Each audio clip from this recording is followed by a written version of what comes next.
السلام علیکم دوستو، کیسے ہو آپ سب؟ میں ہوں عریج اور آپ ہیں اس وقت میرے یوٹیوب چینل عریشہ ناولز پہ۔ آج ہم بات کیا کر رہے ہیں؟ آج ہم ریکارڈ کر رہے ہیں نیکسٹ ایپیسوڈ، 30ویں ایپیسوڈ ہے آج۔ تو بچے لوگ ہماری ایپیسوڈ سے دور رہیں، آج سے بڑے بڑے لوگ پڑھیں گے آج کی قسط۔ تو یہ میں پہلے بتا رہی ہوں، بعد میں نہیں کہنا کہ ہمارا آپ نے بتایا نہیں ہمیں، تو میں پہلے بتا رہی ہوں۔ ویسے رمضان کے حساب سے میں نے کم کام رکھا ہے، لیکن پھر بھی آپ لوگوں نے کرنا یہ ہے کہ اگر آپ لوگ نہیں پڑھنا چاہتے تو آفٹر رمضان پڑھیے گا، کیونکہ یہ رومانٹک ایپیسوڈ ہے اور میں چاہتی بھی نہیں ہوں کہ زیادہ لوگ پڑھیں۔ تو آج کے ایپیسوڈ پہ ہم پہلے ریویوز کی طرف آتے ہیں روز کی طرح۔ تو آج کے ٹاپ ریویوز ہیں فائزہ راجپوت، اس کے بعد میری فیوریٹ سدین شیخ، اس کے بعد انیزہ ذوالفقار۔ سوری انیزہ، میں نے 2-3 دفعہ آپ کا نام غلط لیا ہے، لیکن سوری، ہو جاتا ہے یار، کبھی کبھی لوگ میرا بھی نام عریج سے ارج کر دیتے ہیں، اٹس اوکے، آپ نے مائنڈ نہیں کرنا، برا نہیں بنانا۔ تو آپ کا نام ہے انزا۔ ویسے انزا کتنا پیارا نام ہے نا، ہم اس کے بارے میں سوچ بھی سکتے ہیں آگے۔ تو نیکسٹ ہیں جی ہمارے شیخ طارق۔ کہاں تھی آپ اتنے ٹائم سے؟ پہلے تو آپ مجھے یہ بتائیں کدھر تھی آپ، کہاں گم تھی اتنے ٹائم سے، ملی کیوں نہیں آپ؟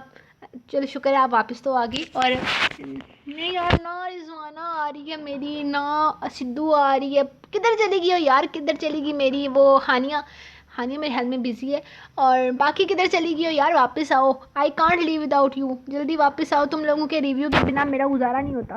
تو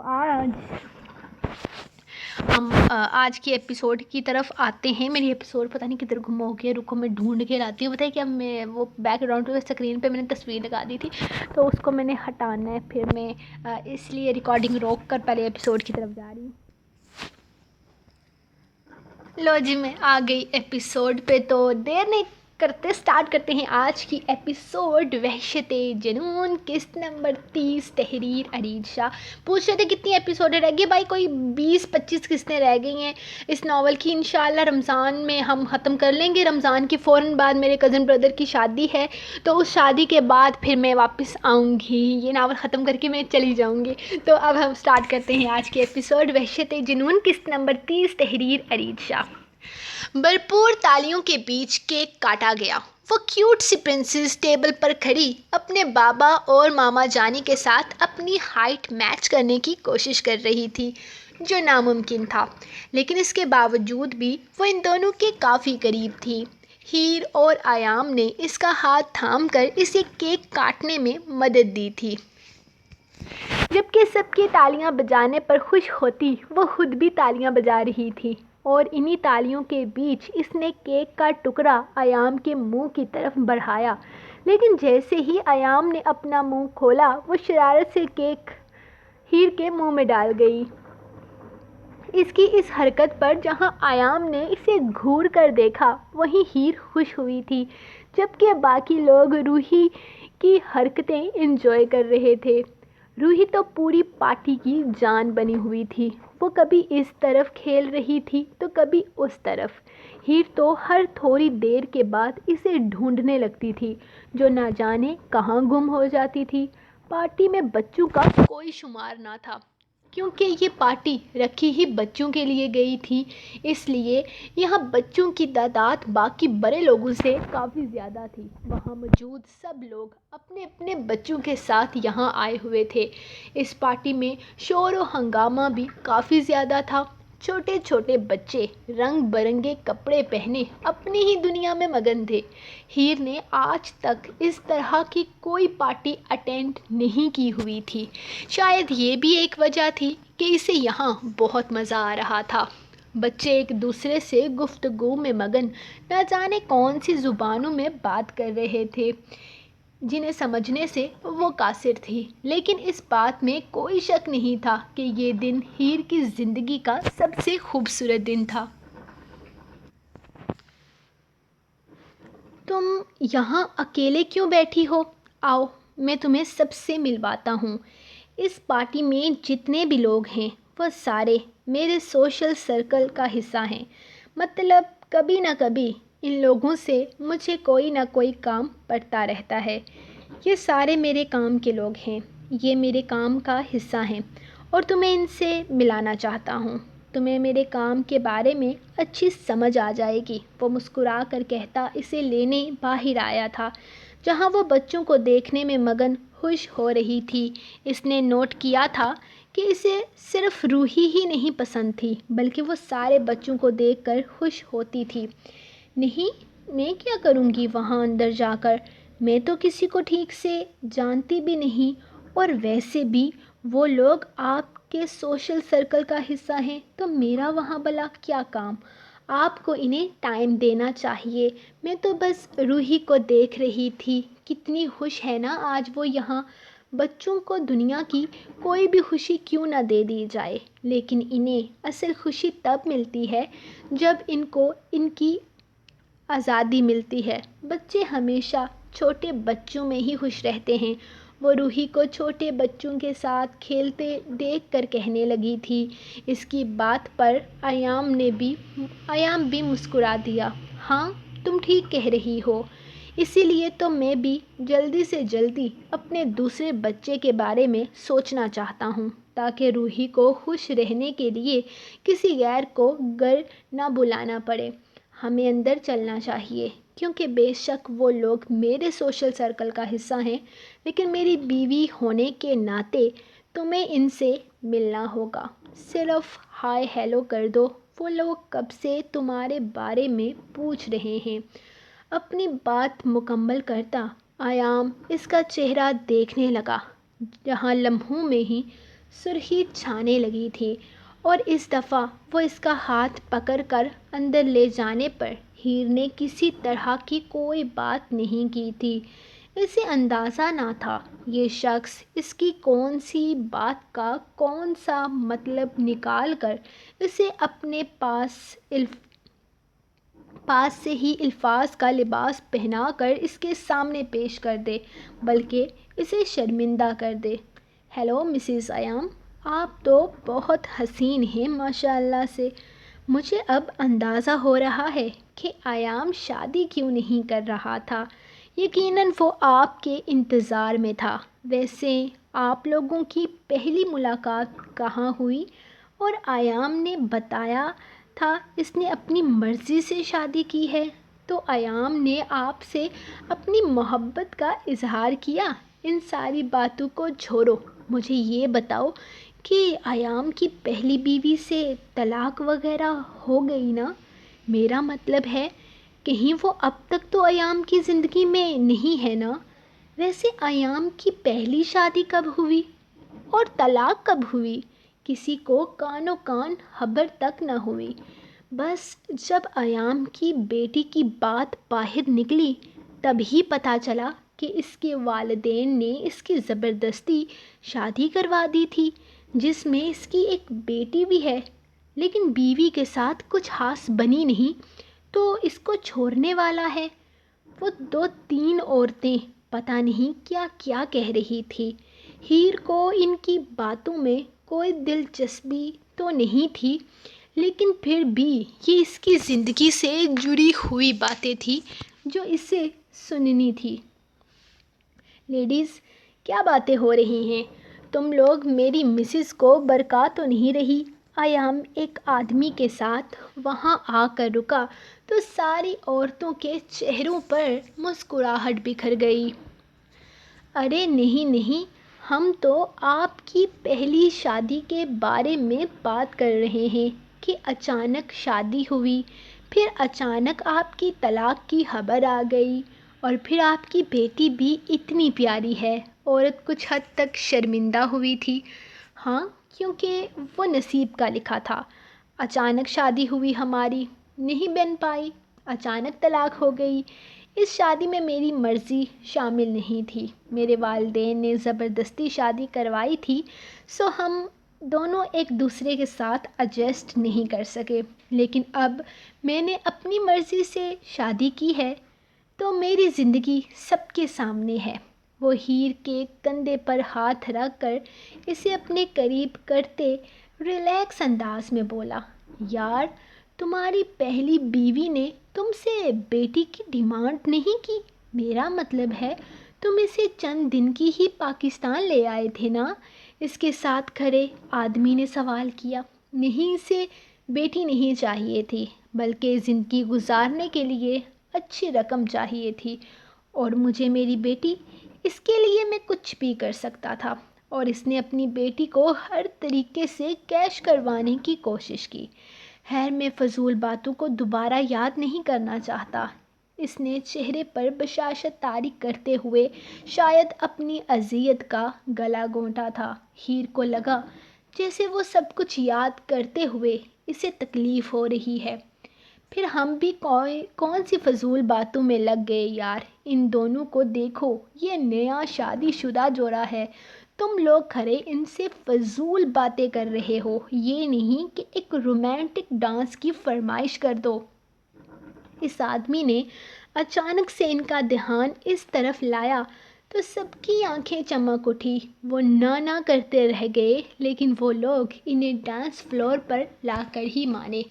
مجھے ڈانس نہیں آتا، وہ سب کی باتوں سے ہار کر یہاں آ تو گئی تھی، لیکن اب بری پھنس چکی تھی۔ ڈارلنگ، ڈانس کوئی سائنس نہیں ہے جو تمہیں نہیں آئے گی، بس ہلکا سا موو ہی تو کرنا ہے خود کو۔ میں تمہارے ساتھ ہوں، بے فکر رہو۔ وہ ڈی جے کو اشارہ کرتا اس کے کان میں بولا تھا، اور تھوڑی ہی دیر میں فضا میں ایک رومانٹک سا میوزک بجنے لگا۔ وہ اس کی کمر پہ ہاتھ رکھتا، اس کے ایک ہاتھ کو اپنے کندھے پر جبکہ دوسرے کو اپنے ہاتھ میں تھام چکا تھا۔ تم اگر مناؤ گے تو مان جاؤں گا، میں تیرے بلانے پر لوٹ آؤں گا، ہر سفر میں ساتھ تیرا میں یوں ہی نبھاؤں گا۔ کبھی تمہیں یاد میری آئے، پلکوں سے زلف ہٹا لینا، صاف دکھوں گا میں تم کو وہیں، جو نہ دکھوں تو بتا دینا۔ کبھی مجھے دیر جو ہو جائے، وقت کو تھوڑا بچا لینا، پھر سے ملوں گا میں تم کو وہیں، جو نہ ملوں تو سزا دینا۔ ان دونوں کو ایک دوسرے کے ساتھ ڈانس کرتے دیکھ روحی بھی وہیں کھڑی ایک طرف ناچتی ہوئی تالیاں بجا رہی تھی۔ میری زمیں کو تیرے قدم کا نہ جانے کب سے تھا انتظار، ایک نہ ایک دن آنا ہے تم کو، دل کو میرے ہے یہ اعتبار۔ میں خدا سے تیرے سوا کچھ اور نہ مانگوں گا، کبھی مجھے یاد میری آئے، اتنی سی بات سمجھ جانا، پھر سے ملوں گا میں تم کو وہیں، راہ سے میری گزر جانا۔ وہ آہستہ آہستہ اس کے ساتھ موو کر رہی تھی۔ وہ شاید بہت اچھے سے ڈانس جانتا تھا، لیکن اس نے بھی اپنے سہارے پر کھڑا کیا ہوا تھا۔ ہیر کا ڈر اب ختم ہو چکا تھا۔ تم اگر مناؤ گے تو مان جاؤں گا، میں تیرے بلانے پر لوٹ آؤں گا، ہر سفر میں ساتھ تیرا میں یوں ہی نبھاؤں گا۔ کبھی تمہیں یاد میری آئے، پلکوں سے زلف ہٹا لینا، صاف دکھوں گا میں تم کو وہیں، جو نہ دکھوں تو بتا دینا۔ کبھی مجھے دیر جو ہو جائے، وقت کو تھوڑا بچا لینا، پھر سے ملوں گا میں تم کو وہیں، جو نہ ملوں تو سزا دینا۔ خوبصورت سے گانے کا اختتام ہوا اور محفل میں ایک بار پھر سے روشنی چھا گئی۔ پھر روحی، جو تب سے ان دونوں کے ڈانس کو انجوائے کر رہی تھی، بھاگتی ہوئی ان کے پاس آ چکی تھی۔ وہ اسے اپنی باہوں میں اٹھاتا اپنے ساتھ لگا چکا تھا، جبکہ ہیر کے کندھے پر اب تک اس کا ہاتھ تھا۔ وہ تینوں ایک ساتھ ایک مکمل فیملی کا منظر پیش کر رہے تھے۔ روحی تو کمرے میں آتے ہی سو گئی۔ اس نے بھی اسے تنگ نہیں کیا تھا۔ وہ سارا دن ناچتے گاتے کافی تھک چکی تھی، اب تو اس کا سونا بنتا تھا۔ وہ اس سے زیادہ تو اور سب سے زیادہ تو اسے اپنے نئے کمرے میں سونے کی جلدی تھی۔ پارٹی ختم ہوتے ہی وہ کمرے میں آ گئی، جلدی برش کیا اور اپنا نائٹ ڈریس پہنا، اور اس کے فوراً بعد وہ اپنے بستر میں گھس گئی، اور پھر باتیں کرتے کرتے نہ جانے کب وہ نیند کی وادیوں میں اتر گئی۔ آج اس کے چہرے پر بہت خوشی تھی، اور وہ سارا دن بہت خوش رہی تھی، اور اسے خوش دیکھ کر ہیر بھی بہت خوش ہو گئی تھی، کیونکہ ایام کی محنت وصول ہو چکی تھی۔ ایک باپ اپنی بیٹی کو خوش کرنا چاہتا تھا، اور اس کی بیٹی بے انتہا خوش تھی۔ اس وقت بھی وہ اپنے مہمانوں کو سی آف کرنے گیا ہوا تھا، جبکہ وہ روحی کے ساتھ ہی بیڈ پر لیٹی آنکھیں بند کر چکی تھی۔ وہ کبھی بھی یہاں آنے والا تھا، اور اس کے بعد کیا ہوتا وہ جانتی تھی۔ صبح سے ان سب چیزوں کو سوچ کر وہ کافی حد تک خود کو اس کے لیے تیار کر چکی تھی۔ آج نہیں تو کل یہ سب کچھ تو ہونا ہی تھا، تو پھر وہ کب تک ایام کو خود سے دور رکھتی، کب تک اس کو اس کا حق لینے سے روکتی۔ اس کی شادی ہو چکی تھی اور اب اسے ان سب چیزوں کو قبول کرنا تھا۔ بہت کوشش کے بعد بھی اسے نیند نہ آئی تھی۔ آج وہ اپنی اس کوشش میں بھی ناکام ہو رہی تھی۔ وہ روحی کے ساتھ لیٹی نہ جانے کون سی سوچوں میں مصروف تھی، جب اسے دروازہ بند ہونے کی آواز سنائی دی اور قدموں کی چاپ کے ساتھ اس کا دل دھڑکنے لگا۔ اب یہ مت کہنا کہ تم سو گئی ہو پھر سے میرے آنے سے پہلے، ورنہ میرے ساتھ بہت بڑی ناانصافی ہو جائے گی۔ آج کی یہ رات بہت اسپیشل ہے میرے لیے۔ اسے سو کر نہ تو برباد کروں گا اور نہ ہی تمہیں کرنے دوں گا۔ چلو جلدی سے اٹھ جاؤ، میرا موڈ بہت اچھا ہے، خراب کرنے کی ضرورت نہیں ہے۔ وہ اس کے کان کے بے حد قریب جھک کر سرگوشی نما آواز میں بولا۔ ہیر کے جسم میں سنسناہٹ ہوئی تھی، اس کی گرم سانس اپنے کان کی لو پر محسوس کرتے ہوئے، جبکہ اس کا ہاتھ اس کی کمر کے بالکل اوپر تھا۔ ہیر میں پیار سے کہہ رہا ہوں، اٹھ جاؤ، پھر میں اپنے طریقے سے جگاؤں گا تو تمہیں اچھا نہیں لگے گا۔ اس کے لہجے میں سختی تھی، شاید آج وہ اس سے ایسی امید نہیں رکھتا تھا۔ ہیر میں جانتا ہوں تم جاگ رہی ہو، یہ ڈرامے بند کرو۔ شاید وہ اندازہ لگا چکا تھا کہ وہ جان بوجھ کر ایسا کر رہی ہے، یا شاید وہ اس کے کانپتے ہاتھ دیکھ چکا تھا۔ تم ایسے نہیں مانو گی، اب مجھ سے شکایت مت کرنا۔ وہ اپنی بات مکمل کرتا اس کا نازک سا وجود اپنی باہوں میں بڑھ چکا تھا اور اب سچ میں ہیر کی جان پر بن آئی تھی، کیونکہ وہ اسے یوں ہی اٹھائے اپنے کمرے کی طرف چلا گیا تھا۔ یہ کیا کر رہے ہیں آپ؟ چھوڑیں مجھے پلیز۔ اس کی باہوں میں وہ کانپ رہی تھی، جبکہ وہ روحی کے کمرے کا دروازہ بند کر چکا تھا۔ تمہیں چھوڑنے کے لیے شادی نہیں کی ہے تم سے، اور یہ میں وہی کر رہا ہوں جو ہر شوہر اپنی بیوی کے ساتھ کرتا ہے۔ کوئی انوکھا کام نہیں کرنے جا رہا، میں تمہارے ساتھ اپنی شادی شدہ زندگی کی شروعات کر رہا ہوں۔ ویسے میرے سننے میں آیا ہے کہ بیوی کی عقل اس طرح سے ٹھکانے لگتی ہے، اور بیوی کی عقل ٹھکانے لگانا ہر شوہر کا فرض ہے، اور تمہاری عقل ٹھکانے لگا کر میں اپنا فرض ادا کر رہا ہوں، وہ شوخ انداز میں کہتا اسے بیڈ پر لٹا چکا تھا۔ ہیر کو اس کے انداز ڈرا رہے تھے، جبکہ اس وقت وہ اپنی آنکھوں میں جذبات کا ٹھاٹھے مارتا سمندر بسائے اس کے نازک وجود کو اپنی بہکی بہکی نگاہوں سے دیکھ رہا تھا۔ تم لاکھ حسین ہو مانا، لیکن تم پر حق تو ہمارا ہی ہے جانا، وہ مسکرا کر کہتا، اس پر جھکا اس کی تھوڑی پر اپنے لب رکھ چکا تھا۔ اس کی شدت پر ہیر کا دل رفتار پکڑ چکا تھا۔ اس کی سانسوں کی گرمائش محسوس کرتی وہ اپنا چہرہ پیچھے ہٹا گئی، لیکن اس بار ایام نے برا نہیں منایا تھا، بلکہ آج تو اس کے لبوں پر مسکراہٹ ٹھہر سی گئی تھی۔ تمہیں لگتا ہے کہ تم آج مجھ سے بچ سکتی ہو، یا میں آج کی یہ حسین رات تمہاری وجہ سے برباد ہونے دوں گا؟ نو ڈارلنگ، آج کا یہ وقت میں تمہاری کسی بے وقوفی کی نظر نہیں ہونے دوں گا، سو فضول ضد چھوڑو، کم ہیئر۔ وہ اپنا ہاتھ اس کی طرف بڑھاتے ہوئے بولا۔ ہیر جو ایک طرف چہرہ کیے خاموش پری لمبی لمبی سانسیں لے رہی تھی۔ اس کے ہاتھ بڑھانے پر، اس کی طرف دیکھنے پر مجبور ہوئی۔ وہ نئی شروعات کر رہا تھا۔ اس کی ہر غلطی کو نظر انداز کر کے وہ اس پر ایک بار یقین تو کر سکتی تھی۔ وہ اسے ایک موقع تو دے سکتی تھی۔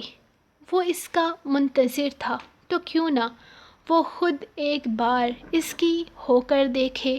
اپنی ساری سوچیں ایک طرف رکھتی، وہ اپنی آنکھیں سختی سے میچتی اپنا ہاتھ اس کے ہاتھ پر رکھ چکی تھی، جسے اپنی مضبوط گرفت میں لیتے ایام نے اپنی طرف کھینچا تھا۔ وہ ٹوٹی ڈال سی اس کی باہوں میں قید ہوئی تھی اور ایام نے اسے سمیٹ لیا تھا اپنی چاہت سے، محبت سے۔ وہ اس کے گرد اپنا حصار تنگ کر گیا، اس کے ماتھے پر لب رکھتے ہوئے وہ اس کے لبوں کو قید کر گیا، اس کی خوشبو، سانسوں کی خوشبو کو اپنی ہوشوں میں بسائے وہ اس کے چہرے پر جا بجا اپنے لبوں کی مہر لگاتا، اپنے پیار کی بارش میں بھگاتا رہا۔ اس کا انداز اتنا خوبصورت تھا کہ وہ خود کو اس کا ہونے سے روک نہیں پائی۔ اس کی محبت کی پھوار خود پر محسوس کرتی وہ اپنے دل کے دروازے اس شخص پر کھول چکی تھی۔ وہ پوری طرح اس کی باہوں میں قید تھی۔ ایام اس پر اپنی محبت ظاہر کرتا اسے ہر طرح اپنا بنا چکا تھا۔ محبتوں کے معاملے میں وہ بہت امیر شخص تھا۔ اس کا اظہار ختم ہونے کا نام نہیں لے رہا تھا۔ اس کے کان میں وہ اپنی محبت کی نہ جانے کتنی سرگوشیاں کر چکا تھا۔ اس کا انداز اتنا نرم اور محبت بھرا تھا کہ ہیر ایک لمحہ بھی اس سے الگ نہ ہوئی۔ وہ اس وقت اپنے آپ کو دنیا کی سب سے خوش قسمت ترین لڑکی محسوس کر رہی تھی۔ آج اسے اس کے ایک ایک لفظ پر یقین آنے لگا تھا، کیونکہ اس کے انداز میں محبت سے کہیں زیادہ احترام تھا۔ وہ اسے کسی قیمتی متاع کی طرح چھو رہا تھا۔ ایک عورت کے لیے عزت سے بڑھ کر اور کچھ نہیں ہوتا، اور آج وہ عزت، وہ مان ہیر کو ایام نے دیا تھا جو وہ اپنے شوہر سے چاہتی تھی۔ اس کی باہوں میں قید وہ اپنے آپ کو یہ سوچنے سے روک نہیں پائی تھی کہ آخر اس کی پہلی بیوی نے اسے کیوں چھوڑا۔ یہ تو اتنا محبت کرنے والا، اتنی عزت دینے والا انسان تھا، تو بھلا وہ اسے چھوڑ کر کیوں گئی؟ ایک پل کے لیے اس کا دل چاہا کہ وہ اس سے پوچھ لے، لیکن پھر اب ان نازک لمحات کو سوچتے ہوئے اس نے اپنا ہر سوال خود تک ہی محدود کر لیا۔ یقیناً وہ اس وقت اپنی پہلی بیوی کے بارے میں بات ہرگز نہیں کرنا چاہے گا۔ کہاں جا رہے ہیں آپ؟ وہ پوری طرح سے اسے اپنا بنا کر اچانک اس کے قریب سے اٹھ کر جانے لگا تو ہیر نے بے ساختہ اس کا ہاتھ تھام لیا۔ میری جان، روحی کو دودھ دینے جا رہا ہوں، تھوڑی دیر میں جاگ جائے گی، اور بس تھوڑا سا صبر، ابھی واپس آ رہا ہوں۔ بس میں یوں گیا اور یوں آیا، میں خود بھی تمہارے بنا نہیں رہ پاؤں گا۔ وہ مسکرا کر کہتا اس کا ماتھا چومتا شرارتی انداز میں بولا تو ہیر نے فوراً اس کا ہاتھ چھوڑ دیا۔ نہیں نہیں، کوئی جلدی نہیں ہے آنے کی، کوئی ضرورت نہیں ہے، آپ آرام سے آئیے گا، ویسے بھی سونے لگی ہوں میں۔ وہ فوراً آنکھیں بند کر گئی، جبکہ وہ پھر سے مسکرا دیا۔ تمہیں جلدی ہو یا نہ ہو، مجھے تو ہے، اور سونے کی ضرورت نہیں ہے، ورنہ اس دفعہ میں ایسے طریقے سے جگاؤں گا کہ ساری زندگی کے لیے نیندیں اڑ جائیں گی۔ وہ دھمکی دینے والے انداز میں کہتا اٹھ کر باہر نکل گیا، جبکہ وہ اپنے سرخ ہوتے چہرے پر تکیہ رکھ کر مسکراتے ہوئے اس کے واپس آنے کا انتظار کرنے لگی۔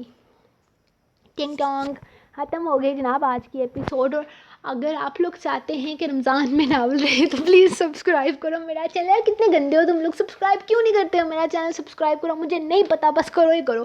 اور جلدی جلدی اس کو سبسکرائب کرو, لائک کرو, کامنٹ کرو, شیئر کرو. مجھے آج کے ریویوز کا ویٹ رہے گا یار. رمضان میں انہیں اتنی رومانٹک ایپیسوڈ دی ہے تو آپ سب نے لائک کرنا ہے, ٹھیک ہے نا. اور انشاءاللہ ہم ملیں گے آپ کو نیکسٹ ایپیسوڈ میں کل. تب تک کے لیے اپنی رائٹر کو دیں اجازت, دعاؤں میں یاد رکھیں. اللہ حافظ.